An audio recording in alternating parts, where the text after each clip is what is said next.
Olá, pessoal. Bom dia. Tudo bem com vocês? Eu sou o professor Guilherme Rittel e, a convite do grupo da Tainá, falaremos hoje sobre a Lei dos Crimes Hediondos, a Lei número 8.072 de 1990. Quero aqui agradecer também ao professor Solon, mandar um grande abraço para o meu amigo e dizer que é uma grande honra participar dessa atividade, né? Espero contribuir com a formação de todos os acadêmicos. Muito bem. Quando falamos sobre a Lei dos Crimes Hediondos, o primeiro destaque que eu gosto de dar é o seguinte: essa lei ela não configura o que se chama de novatio legis incriminadora. Porque, na verdade, o que o legislador faz nessa lei é catalogar delitos como regra já existentes no ordenamento jurídico. Tá? Então, nós vamos pegar delitos que já eram existentes, eles passam a ser catalogados como crimes hediondos e, a partir daí, eles têm um tratamento mais rigoroso. Esse era o propósito, inclusive por mandamento constitucional. A Constituição Federal ela determina que os crimes hediondos e os crimes equiparados a hediondos deverão ter um tratamento mais rigoroso. Tá? E nessa definição dos crimes hediondos, nosso legislador então adotou, como disse, um critério legal. Ele traz na lei a relação de quais são os crimes hediondos. Não cabe, portanto, ao magistrado definir o que seria crime hediondo ou não. Tá? É a lei quem define. E veja, essa relação dos crimes hediondos, ela sofreu várias alterações ao longo dos anos. Eu vou rapidamente passar para vocês as principais alterações, mas depois eu deixo à disposição esse material aqui para o grupo para que possa passar para a turma, se alguém assim desejar. Tá? Então, olha que interessante. Vejam comigo aqui, eu vou ficar transitando a tela, eu aparecer no texto legal, às vezes eu vou desaparecer para conseguir ler o texto, tá? Eu acho que assim fica um pouco mais dinâmico. E veja, nós temos então, na primeira coluna, a redação original. Tá? Ali você tem a lei como ela surgiu, ali no seu nascedouro. E veja, o que nós tínhamos como sendo crime hediondo? Então nós tínhamos ali, rapidamente, o latrocínio, a extorsão qualificada pela morte, a extorsão mediante sequestro e suas formas qualificadas, o crime de estupro, o atentado violento ao pudor, na época ainda existia, veja, a gente está falando da década de 90, início dela. A epidemia com resultado morte, o envenenamento de água potável ou substância alimentícia ou medicinal, a gente vai ver que esse crime deixou de ser hediondo com o passar do tempo, tá? E por fim, o genocídio. O genocídio era o único crime que não estava previsto no Código Penal, está previsto em lei especial, tá? E aí a gente começa a ter as alterações. Como disse, vou tentar ser breve aqui. Em 94, tá? Até em decorrência da morte da Daniela Pérez, e aquela iniciativa popular, por meio da própria mãe, a Glória Pérez, foi criada uma lei 8.930 de 94, que passou a incluir o crime de homicídio como sendo hediondo. Pasmem, vossas excelências, o homicídio não era hediondo quando a lei foi criada. E aí sim, tá? Foi tratado o homicídio como sendo hediondo, mas quais homicídios? Primeiro, todas as figuras qualificadas que existiam na época, tá? Então você tem todas as qualificadoras. E além delas, o homicídio simples numa única hipótese, quando praticada em atividade típica de grupo de extermínio, mesmo que por uma só pessoa, mesmo que por um só agente. Então houve a inclusão em 94 dessas figuras de homicídio, mas houve a retirada do envenenamento de água potável, substância alimentícia ou medicinal, tá? Então essa foi a primeira grande alteração. E com o passar do tempo vai sendo alterado mais, veja só comigo. Em 98, mais uma pequena alteração. Agora a inclusão. Era para ter a inclusão de dois incisos. O inciso 7, letra A, trataria do crime de falsificação, corrupção, adulteração ou alteração de produto alimentício. Mas na época foi vetado pelo presidente da República. Então não entrou em vigor. Tá?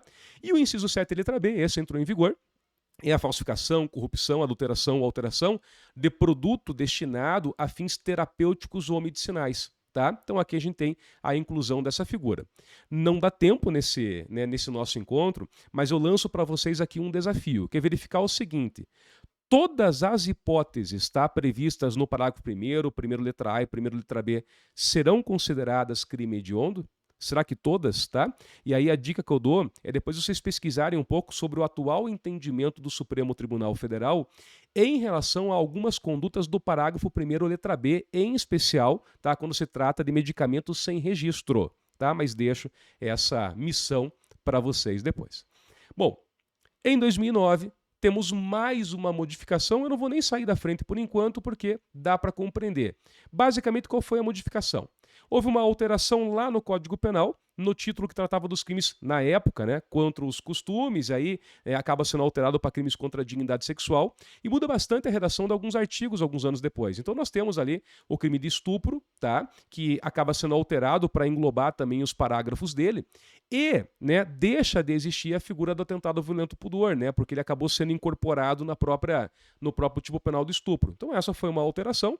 E a outra alteração foi a inclusão do crime de estupro de vulnerável, tá? Crime de estupro de vulnerável. Essa modificação de 2009. Mas não é só isso. Em 2014, é incluída mais uma figura: o favorecimento da prostituição, outra forma de exploração sexual de criança ou adolescente ou vulnerável, tá? O artigo 218, letra B, do Código Penal. Então, mais um delito que foi incluído. A partir daqui, uma curiosidade, você vai ver que agora tem algumas inclusões mínimas. Por exemplo, essa lei que está aqui em cima, 13.104 de 2015, ela fez uma pequena alteração para incluir o inciso 6. Sabe o que é esse inciso 6 no crime do homicídio que está lá em cima? É a figura do feminicídio. Quando foi criada a qualificadora do feminicídio, automaticamente o legislador transforma também em crime hediondo. E assim vai sendo para cada qualificadora que vai surgindo no crime de homicídio, tá? A mesma coisa vai acontecer com a Lei 13.142 de 2015. Veja comigo, tá? Ela inclui agora o inciso 7 no artigo 121, que é aquela figura do homicídio funcional praticado contra, né, integrantes das Forças Armadas, dos órgãos de segurança pública, Força Nacional de Segurança Pública, familiares, enfim, tá? Nós temos essa inclusão. E o inciso 1, letra A, trata da lesão corporal, desde que seja gravíssima ou com resultado morte, contra essas mesmas pessoas. Então, mais uma alteração. Então, vocês estão percebendo, né, que, com exceção daquela conduta de envenenamento, o legislador ele vai incorporando cada vez mais esse rol, né, de quais seriam os crimes considerados hediondos. E assim ele vai, assim ele prossegue, né? Nós vamos ter mais uma alteração em 2017, e essa eu preciso me apagar para você conseguir ler. Mas em 2017 foi incluída a figura da posse ou porte ilegal de arma de fogo de uso restrito, previsto lá no artigo 16 do Estatuto do Desarmamento, tá? Então você teve mais uma inclusão aqui, que depois vai ser modificada pelo pacote anticrime. E de fato, talvez a maior alteração no rol que a gente já teve até hoje, ela acontece pelo pacote anticrime, uma lei de 2019, mas que só vem a entrar em vigor em 2020. E aí, com o pacote anticrime, veja comigo, aí é uma série de inclusões, né? Algumas delas, tá? Interessante, hein? Porque, ó, o pacote anticrime é de 2019, mas entra em vigor em janeiro de 2020. Mas alguns desses dispositivos só entraram em vigor em 2021. Por quê? Porque veja lá, ó, por exemplo, no início dessa tabela, quando eu tenho o inciso 8 acrescentado lá no homicídio, na época o presidente Bolsonaro vetou, tá, aquela qualificadora. Ela foi vetada e ficou vetada por um ano, até que o Congresso Nacional, em 2021, derrubou o veto. Tá? Então só a partir de 2021 que passou a ser considerado crime hediondo. Mas aí também o legislador acrescentou em relação ao roubo, né? Antigamente só o latrocínio era hediondo, e agora ele acrescenta outras modalidades. O roubo com restrição da liberdade da vítima, o roubo circunstanciado pelo emprego de arma de fogo ou arma de fogo de uso proibido ou restrito, significa que a primeira arma é a arma permitida, né? E também o roubo qualificado pelo resultado lesão corporal grave ou morte. Ou seja, agora não é só o latrocínio. Se ele está qualificado pela lesão grave, já é o suficiente para que ele seja hediondo. Tá? Nós também temos a extorsão qualificada pela restrição da liberdade da vítima, tá? Ocorrência de lesão corporal ou de morte, também classificada como crime hediondo. E aqui em cima de mim, você está notando, essa foi uma grande discussão na época, porque houve a inclusão do crime de furto, qualificado pelo emprego de explosivo ou artefato análogo que cause perigo comum. Sabe qual que é o grande problema aqui? É que, veja, eu tenho essa mesma, só que não como qualificadora, mas sim como majorante, lá no crime de roubo. E olha que curioso, no crime de roubo, se a pessoa eventualmente ela emprega explosivo, ele não é hediondo, mas o crime de furto sim. Então, enfim, é uma discussão que até hoje, né, alguns autores ainda criticam bastante, tá? Mas, de fato, só o crime de furto, não posso fazer uma analogia para prejudicar o réu, só o crime de furto é considerado hediondo quando, né, há o emprego, né, de explosivo, repito. Né? E também nós tivemos a inclusão de alguns crimes que estão aqui atrás de mim, que são crimes da legislação especial. Olha que interessante aqui, ó. Então, houve uma pequena modificação na posse ou porte de arma de fogo, porque agora o legislador não fala mais de uso restrito, mas somente aquela de uso proibido. Também o comércio ilegal de arma de fogo, o tráfico internacional de arma de fogo. e a organização criminosa, desde que direcionada à prática de crime hediondo equiparado. Então vocês estão vendo aqui, estou, claro, falando super rápido acerca dessas inclusões, mas depois, repito, passo esse material para vocês, mas vocês notaram que nós tivemos várias modificações. Ah, e teve mais uma, tá? Teve uma que entrou em vigor no ano passado, mas essa é mínima. A lei Henri Borel criou uma nova qualificadora no crime de homicídio. Ela entrou em vigor na metade de 2022. E com isso, naturalmente, se eu tenho uma nova qualificadora no crime de homicídio, o legislador altera, tá vendo lá? O único ponto em vermelho aqui. Ele altera e acrescenta o inciso 9 também do artigo 121 como sendo crime hediondo. Em síntese, todo e qualquer homicídio qualificado é considerado hediondo. A não ser que, e aí não tem a ver com a lei dos crimes hediondos, mas sim com o entendimento jurisprudencial, eu tenho aquela figura famosa do homicídio qualificado privilegiado. Tá? É possível ter essa figura? É possível, desde que a qualificadora seja de ordem objetiva. Se eu tenho uma qualificadora de ordem objetiva e, ao mesmo tempo, há a figura de uma privilegiadora, isso já está assentado nos tribunais superiores. Aí o crime perde o caráter da sua hediondez. Tudo bem? Maravilha? Então, pessoal, aqui nós temos o início, né? Vamos lá, metade da aula já foi. Tem que ser rápido. Agora, o segundo ponto importante, e talvez aqui tenha a maior curiosidade, que foi até o que eu conversei com a Tainá e o grupo, quando elas vieram conversar comigo no primeiro momento, que é o seguinte. Tá, ok, eu sei quais são os crimes hediondos, mas qual é a consequência, né? O que acontece quando eu defino um crime como sendo hediondo? E aí o artigo 2º vai começar a tratar das consequências, desse tratamento mais rigoroso que vai ser dado. E um detalhe, nós falamos dos crimes hediondos, mas ao lado deles, crimes que vão ter a mesma consequência são os crimes equiparados a hediondos. Professor, quais são os crimes equiparados a hediondos? Nós temos 3. Tráfico de drogas, tortura e terrorismo. Tráfico de drogas, tortura e terrorismo. Inclusive eu coloco ali do lado, tá, em verde, a lei de referência de cada um desses crimes, tá? A lei de tortura, a lei do tráfico e lei do terrorismo, tá? O senhor tem alguma diferença em falar que um crime é hediondo ou o crime é equiparado a hediondo? E a resposta é sim. Sim, tem diferença. Sabe qual que é a diferença? Um crime hediondo, o legislador pode incluir e retirar a hora que ele quiser. O legislador infraconstitucional. Ele não fez isso no passado? Você acompanhou comigo, em 94, ele tirou o crime de envenenamento de água potável. Deixou de ser crime hediondo. Ele não incluiu vários crimes hediondos? Incluiu, a gente viu várias leis que isso aconteceu. Agora pergunto, pode o legislador infraconstitucional mexer nos crimes equiparados a hediondos? Retirar o tráfico de drogas, retirar a tortura, retirar o terrorismo? E eu respondo, jamais. Jamais. Sabe por quê?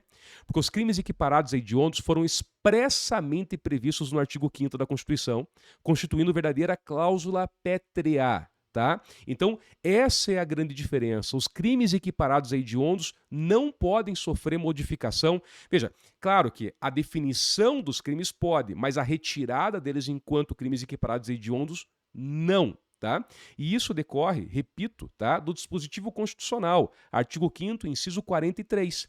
Porque ele deixa bem claro que a lei considerará crimes inafiançáveis e insuscetíveis de graça ou anistia a prática de, e aí o Constituinte, ele nominou. Ele fala da tortura, do tráfico de entorpecentes e drogas afins e do terrorismo. Então esses 3 não tem como mudar. E aí sim, e os definidos como crimes hediondos. É aqui que está a margem de manobra do legislador infraconstitucional. Então, crimes hediondos ele pode incorporar, pode retirar, mas aqueles 3, né, a gente brinca, né, o famoso TTT, ele não tem como retirar não, tá? Então, esse é um detalhe bem importante. Muito bem, então para crimes hediondos e para os crimes equiparados a hediondos, nós temos aí algumas restrições. A primeira da restrição seria, tá, a impossibilidade de concessão de anistia, graça e indulto. Anistia, graça e indulto. Tá? Anistia, graça e indulto, como se sabe, são formas de extinção da punibilidade previstas lá no artigo 107 do Código Penal. Para esses crimes hediondos equiparados, eles são insuscetíveis. E nós temos também, tá, a impossibilidade de concessão de fiança. Mas aqui tem uma grande curiosidade. Veja, não há dúvida nenhuma que o legislador e o constituinte, né, porque veja, isso parte de uma premissa constitucional. O Constituinte, quando disse que esses crimes seriam inafiançáveis, é óbvio que ele pensava num tratamento mais rigoroso. Mas foi isso que ele conseguiu ao trazer a regra da inafiançabilidade? E a resposta é não. Pasmem vocês, não. Sabem por quê? Porque a fiança é espécie de um gênero maior. Olha o que acontece. O gênero maior, e deixa eu até colocar na tela aqui para vocês, olha comigo. O Código de Processo Penal deixa bem claro isso. O gênero maior é o quê? Liberdade provisória. Nós temos a liberdade provisória que pode ser concedida com ou sem fiança. Então vem aqui comigo. Quando eu falo na liberdade provisória, a liberdade provisória pode ser concedida com fiança ou sem fiança. Pessoal, o legislador, o constituinte, ele vedou a fiança, mas nada impede, portanto, a concessão de uma liberdade provisória sem fiança. Ah, professor, não concordo com você. Meu caro, é assim que o judiciário julga. Não sou só eu. Guilherme de Souza Nutti tem um baita de um capítulo fazendo essa crítica. Tá? Tem casos concretos, inclusive, que eu acho curioso isso. Talvez já tenha comentado em sala de aula. Que é até um absurdo, né? Se tem um cliente que foi preso em flagrante, a liberdade provisória é uma contracautela ao flagrante. O cliente está preso em flagrante, eventualmente você pede ali a concessão de uma liberdade provisória, e aconteceu um caso real comigo uma vez, já comentei em sala de aula provavelmente. O juiz ele concedeu a liberdade provisória, mas fixou fiança. Eu tive que recorrer, acabei apresentando, impetrando, né, um HC, para discutir o seguinte: olha, meu cara, nesse caso, o crime praticado pelo cliente foi hediondo. Veja, é como se eu falasse assim, ele merece um prêmio, tem que retirar a fiança que foi arbitrada. Ele tem direito à liberdade, mas sem pagar nada. Não sei se eu me faço entender, mas é óbvio que não era essa a intenção do constituinte. Só que ele não vedou o gênero, ele vedou apenas a espécie. E aí, vocês perceberem como isso foi um equívoco, inclusive do ponto de vista de política criminal, é que quando surge a lei dos crimes hediondos, o legislador tentou vedar a liberdade provisória. Ele tenta vedar o gênero. A redação originária vedava a liberdade provisória. Mas aí veio o Supremo entendeu que era inconstitucional vedar a liberdade provisória. Por quê? Porque se nem o Constituinte vedou, não poderia o legislador infraconstitucional vedar. Então hoje o entendimento é esse. Esses crimes não admitem fiança, mas é possível, portanto, a concessão de uma liberdade provisória sem pagar nada. Tá? Então aqui é só uma curiosidade, um caso bem interessante. Muita gente pensa que a lei ela só trouxe ali tratamentos mais rigorosos, mas aqui é um caso em que, não por opção, tá? Com certeza, mas o tratamento acaba sendo mais brando. Mas somente nesse aspecto. Tudo bem? Então vamos lá. Não cabe fiança, não cabe anistia, não cabe graça, não cabe indulto. O que mais? Ah, um detalhe. Reparem comigo, tá? Eu coloco aqui do lado que nós temos uma discussão em relação ao tráfico, né? Se o tráfico ele sempre é considerado hediondo ou não. E já há entendimento pacificado no âmbito do Supremo, e agora, inclusive, foi o pacote anticrime fez constar na lei de execução penal que se o tráfico for privilegiado, que é quando nós temos essa figurinha aqui, ó, do parágrafo 4º, tá? Essa figura do tráfico privilegiado, ele deixa de ser considerado crime hediondo, tá? Ele deixa de ser considerado crime hediondo. Isso acaba favorecendo o agente em relação à progressão de regime e uma série de outros benefícios. Tudo bem? E aí passo uma missão para vocês, tá? Além dessa questão do parágrafo 4º, você vai notar que nem todo autor enfrenta esse tema. Quais crimes da lei de drogas, de fato, eu posso chamar de tráfico? Quais crimes realmente são hediondos? Quando eu falo em tráfico, eu estou falando só do artigo 33? Ou será que eu posso trabalhar com outros crimes? Vou dar um exemplo. Na lei de drogas, tem um crime que é mais grave do que o 33, que é o artigo 36, o financiamento do tráfico. Ele é mais grave, a pena é mais alta. E aí, ele é hediondo ou não é? Financiamento para tráfico é o mesmo que tráfico? Ele é hediondo? Ou melhor, equiparado a hediondo? Né? Deixo isso para a análise de vocês. Tá bom? Mas é só isso que mudou? Não. Pessoal, com a lei dos crimes hediondos, além da vedação, então, dos benefícios que eu mencionei antes, talvez o principal critério que mais gerou discussão ao longo dos tempos foi em relação à progressão de regime. Porque quando a lei surge, num primeiro momento a lei ela tentava vedar a progressão. A pessoa não progrediria de regime se praticasse um crime hediondo. Só que o Supremo declarou inconstitucional. Tá? E declarou inconstitucional porque violava o princípio da individualização da pena. Entendendo que você pegaria delitos com diferentes gravidades, não conseguiria observar como que se dá ali, muitas das vezes, o próprio cumprimento individual da pena, porque uma das fases da individualização é a fase executória, e esse tratamento era dado de forma igual a todas as pessoas que respondessem por crimes hediondos. Muito bem, o Supremo declarou inconstitucional. Aí veio o legislador infraconstitucional e modifica a redação e fala assim, olha, já que eu não posso vedar a progressão, então eu vou obrigar que a pessoa comece a cumprir pena no regime fechado, pelo menos. Ela vai progredir, mas ela tem que começar no regime fechado. Muito bem. Veio o Supremo e de novo declarou inconstitucional essa regra, tá? Até coloco para vocês aqui o julgado, se alguém quiser conferir, tá? Se não acreditar, vá conferir, tem o HC 111.840, tá? O relator foi o ministro Dias Toffoli e ele considerou inconstitucional a fixação do regime inicial fechado com base tão somente na hediondez. Veja, não significa que não pode, e normalmente vai ser regime fechado porque as penas dos crimes hediondos costumam ser penas altas. Mas há situações especiais em que as penas não serão tão altas assim e não há nada que vede fixação de regime mais brando. Então, veja, eu não posso vedar a progressão e eu não posso obrigar que a pessoa inicie no regime fechado. Tá? Ele pode iniciar de acordo com as regras normais de fixação de regime que você conhece lá do artigo 33 do Código Penal. Mas o que acontece, então? O que tem de diferente? Bom, o lapso temporal para progredir. Isso é bem diferente. Veja, na época em que foi criada essa regra, né, em 2007, que foi criada a regra de que a pessoa deveria começar a cumprir pena no regime fechado, o legislador ele aproveitou e ele também mudou os patamares de progressão. Na época ainda era assim. Para um crime comum, a pessoa teria que cumprir 1/6 para progredir de regime. Se fosse hediondo, foram criados critérios diferentes. 2/5 se a pessoa fosse primária, ou 3/5 se a pessoa fosse reincidente. Tá? Então foram criados esses critérios diferenciados. Só que esses critérios acabaram caindo por terra. Por quê? Porque com o pacote anticrime foi modificada a Lei de Execuções Penais. E a Lei de Execuções Penais, ela cria patamares completamente diversos agora para a progressão de regime. Tá? Basicamente, em absoluto resumo, porque já estamos estourando aqui o tempo que foi dado, hoje nós temos os seguintes patamares para progredir de regime quando se tratar de crime hediondo. 40%. Quando? Quando a pessoa ela for primária e o crime hediondo não envolver, né, não resultar na morte de ninguém. 50%. Quando? Quando ela for primária, tá? Mas agora resulta na morte de alguém. 60%. Quando ela for reincidente e específica em crime hediondo e não resultar na morte de ninguém. Aí vem uma questão que foi solucionada pela terceira sessão do STJ em 2021. Professor, você falou que ela tem que ser reincidente específica em crime hediondo. E se ela for reincidente genérica, em outro crime? Ela praticou um furto antigamente, que não era hediondo, e agora ela está sendo condenada num crime hediondo.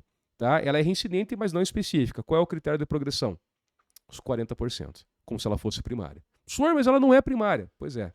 Falha do legislador, ele não trouxe nenhuma previsão para o reincidente genérico. Tudo bem?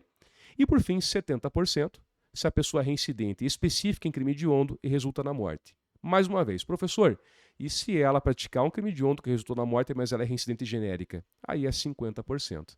Tudo bem? Então, 40%, 50%, 60% e 70% é a nova regra do artigo 112. Para finalizar esse encontro, tem mais ainda duas regras que acabam endurecendo, né, o cumprimento de pena para quem pratica crime hediondo. Primeiro, em relação ao livramento condicional. Vamos lá, pessoal. Isso foi modificado um pouco com o pacote anticrime. Como é que ficou depois do pacote anticrime? Grave comigo. Se a pessoa praticar um crime hediondo que resulte na morte de alguém, não cabe livramento condicional. Ponto. Não cabe livramento condicional. Agora, se a pessoa praticar um crime hediondo que não resulte na morte de ninguém, então essa pessoa ela terá direito, tá, a livramento condicional depois de cumprir 2/3 da pena, a não ser que ela seja reincidente específica. E aí, sendo reincidente específica em crime hediondo, mesmo que não tenha morte, ela também não tem direito ao livramento condicional.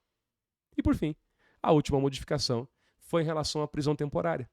Enquanto num crime comum, daqueles que cabe prisão temporária, porque não cabe prisão temporária para todos os crimes, o prazo seria de 5 dias, prorrogável por mais 5, no caso dos crimes hediondos são 30 por mais 30. Tá bom? Gente, então com isso a gente tem um resumo aqui da lei, né? Espero que tenha valido a pena aí, que vocês tenham gostado, né? Você tem agora uma noção geral, né, do que tem de mais importante em relação à lei dos crimes hediondos, e fica esses dois desafios aí para a turma. Primeiro, tentar identificar se o artigo 273 do Código Penal, que é hediondo, se ele sempre será hediondo. E 2, lá da Lei 11.343 de 2006, tá? A Lei de Drogas.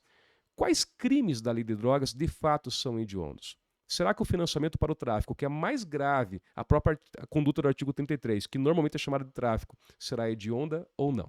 Mas é isso. Pessoal, muito obrigado. Tainá, grupo, muito obrigado aí pelo convite, pela oportunidade. E professor Solon, mais uma vez também, uma honra, tá? Um grande abraço para vocês e espero que isso renda boas discussões aí entre todos. Valeu, gente, muito obrigado, fique com Deus e até a próxima.